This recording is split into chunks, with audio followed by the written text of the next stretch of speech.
I wanted to talk to you today about something called fear. Something we're all really closely connected to, right? Because fear's a bully. I mean, fear will push you around, and fear forces you to make decisions.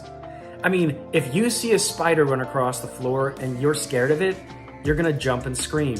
If you see a mouse, even if it's caught in a trap, and it makes you have tingly feelings up and down your spine, you're gonna run, you're gonna find somebody that's willing to take care of that mouse. You're not gonna have anything to do with it. Fear forces you to make decisions. If you're afraid to fly, you might drive instead.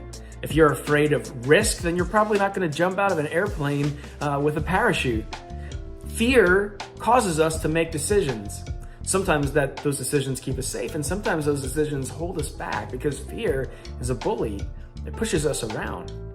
And because it pushes us around, it often leads us to a place where we listen to what fear tells us to do, and we let fear decide in our lives who we're gonna be, how we're gonna operate, what's the actions I'm gonna live by. The DNA, the coding inside me oftentimes is fear.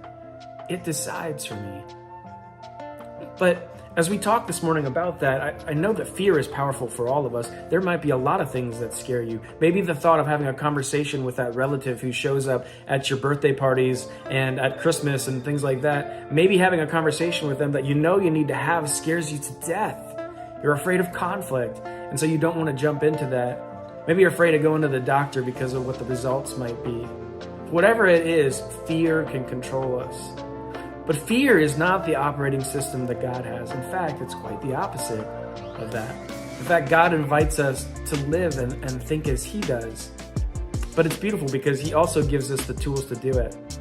There's a book that's written in the New Testament of the Bible. It's called 1 John. In chapter 4, the author talks about who God is and how God's operating system is love and how we're invited to be a part of that operating system as well. In fact, he starts this passage by talking about the fact that God loved us and so we should love one another.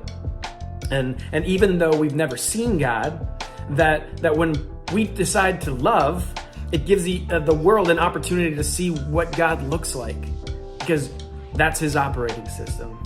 And when we choose to let that be our DNA and our coding, the world gets to experience a little bit of what God is like. But let me talk to you about how this can reshape the way that we look at the world. He says in verse 16, "So we know and we rely on the love that God has for us because God is love." We know the love of God. And we rely on the love that God has for us. We rely on it for forgiveness if you're a follower of Jesus. We rely on it to remind us that we have value. We rely on it. It actually says in verse 15, if anyone acknowledges that Jesus is the Son of God, God lives them and they in God. And that's when he says we know this love and we rely on it. But then he says whoever lives in love lives in God and God in them. And this is how love is made complete among us so that we will have confidence on the day of judgment. In this world, we are like Jesus, and he says, there is no fear in love, but perfect love drives out fear, because fear has to do with punishment, and the one who fears is not made perfect in love. And we love because he first loved us.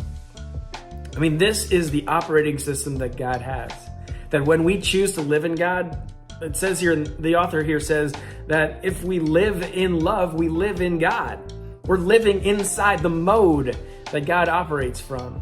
And the world sees what that looks like and they recognize there's something different because so many of us operate out of fear. We let fear decide our decisions. And what the author here is saying is don't let fear decide for you. Don't let fear be the one who makes your choices for you. Don't get overwhelmed with it. Don't let it be your guide because it's not the way that God operates. Instead, let love be your guide.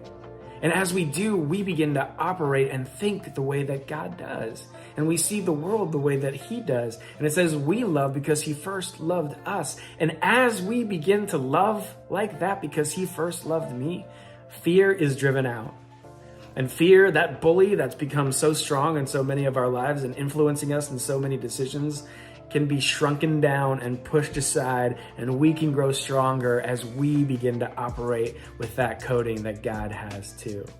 So this morning, what's the fear that's keeping you from choosing to make the decisions you need to? What's holding you back today? And let me just challenge you in this. Don't let fear decide, because God is love and his operating system is love. Let love decide your decisions today. I hope you guys have a great day. We'll see you.